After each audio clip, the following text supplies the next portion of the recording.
Hey guys, how you doing?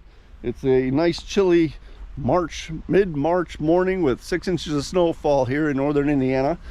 And I figured this might be my last opportunity, probably not, but we're hoping, to talk a little bit about ice dams and a tool that I'm using to prevent them. And this tool that I'm talking about is a roof rake. And there are a few different versions of this online, you know, or at stores. They have some that are multiple different pieces of a handle that you put together to extend it. This one happens to have an extending pole, you know, where it just extends into itself. And there are some pros and cons to that, as well as just the roof rake in general. So let me talk about that for you.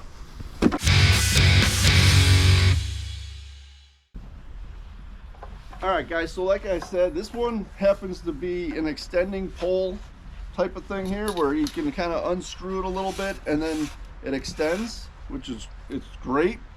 One of the drawbacks to this compared to maybe multiple pieces that attach together is that as this extends longer and longer, you know, these smaller pieces, they're a little bit flexible. So yeah, you get that 20 feet or 30 feet of reach, but it starts to kind of sag a little bit, and it's okay. I think it still works pretty darn well.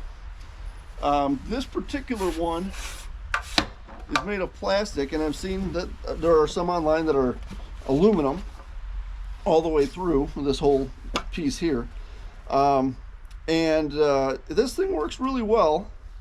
I feel like it's not maybe doing the damage to the shingles that a aluminum ended one would, even when it does scrape onto the shingles.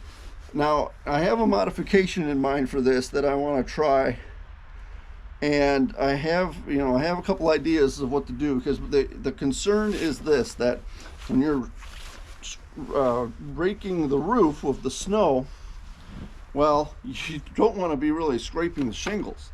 You know, those little rocks that are not rocks, but the surface of the shingles, you don't really want to scrape that off. So what I try to do is then just be very delicate, I'll say, and careful. You know, I'll extend it, I'll reach it up there, and I'll scrape off the roof, but I try to not just, you know, dig it in, you know, just kind of leave a little snow up there, maybe very little, but you know, that's the idea I have behind there.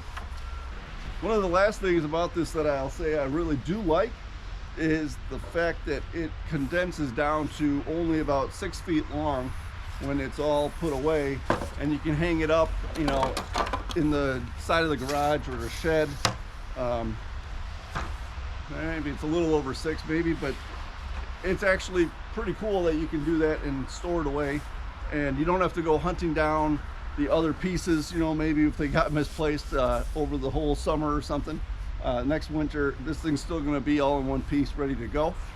So that's one advantage there.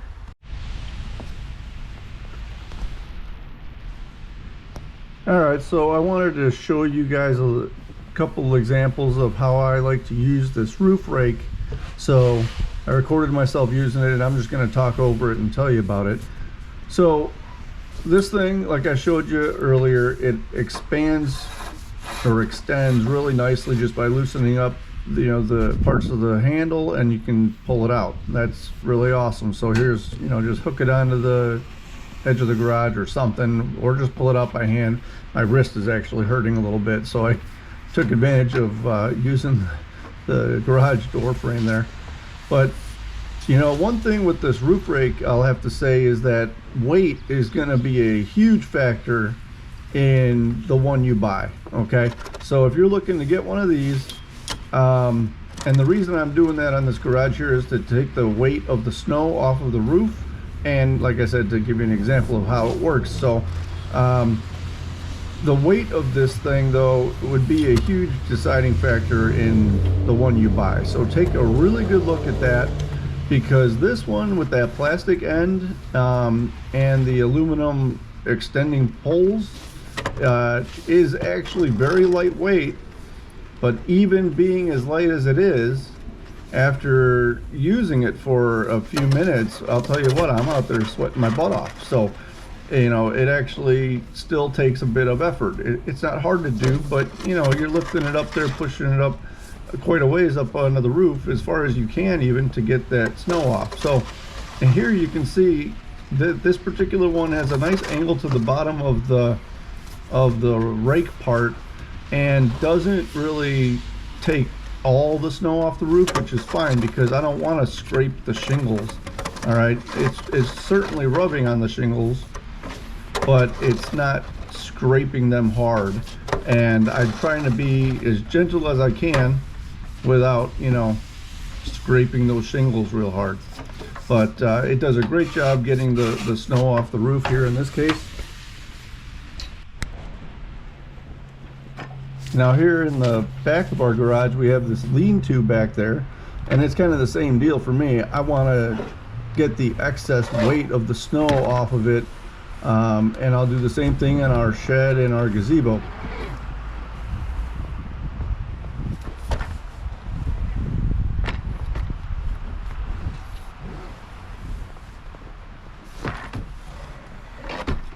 So you look at the length of what it is you're looking to buy as well, because of course the longer it is, at least you have a chance to get that high up or far up the roof to take the snow off.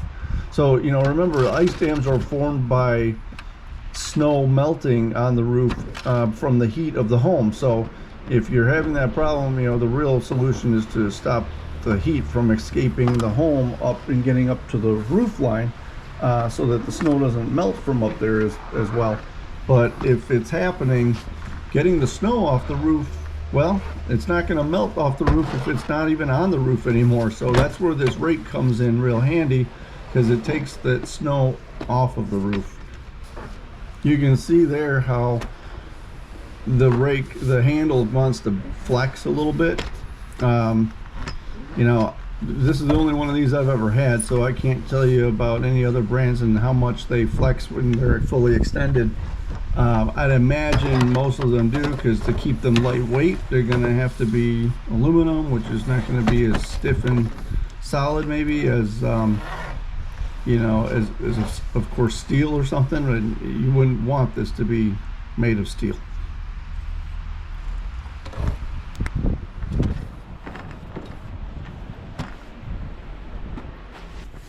Again, here's another example of just taking off some of the snow from the roof of now the shed, trying to keep, you know, excess weight off of that thing, because these things weren't made to hold up a lot of excess weight. And when you get 4 or 5 inches of snow, and especially this wet heavy stuff, you know, it doesn't take long before that whole structure is compromised and starts falling down on itself. So just trying to knock some of that snow off, give you guys an example of how it works.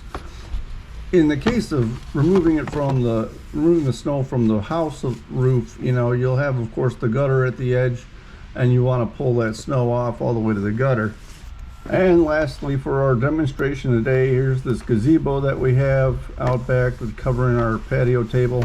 And again, you know, knocking the snow off of this thing, this is something that the de-icing cables can't do. So this is where something like this roof rake definitely shines, because the de-icing cables that you can see in the background that are hanging down from the roof to give me a little less of a problem with ice damming on the roof, you know, they aren't going to be on the gazebo or on the garage roof or that lean-to. So this thing will keep those other things from having a problem long term, versus the you know, the de-icing cables alone. They're not going to help me in these other situations. You can see here, it just takes a moment to lengthen or shorten this thing, because they're not separate pieces that are connected. I just have to unscrew it a little, loosen up that joint, slide it in, tighten it back up, and then it's shorter, and I can, you know, work on this gazebo, as opposed to, you know, trying to reach way up onto the garage roof or the roof of the house. All right, well, thanks for watching, guys. I hope this gives you a little insight into these roof rakes that are out there. You know, they have their pros and cons, and overall I do like using that better than the ice melt wires for a couple of reasons. But you know, it's a good device. It's definitely worth the money compared to the damage that you can do to the home having ice dams. So get that snow off the roof. You know, it'll also, you know, get the extra weight off of other things like your gazebos and sheds or whatever, like I showed you. So hope that helps you out. Click like and subscribe, and we'll see you in the next video. Thanks for watching.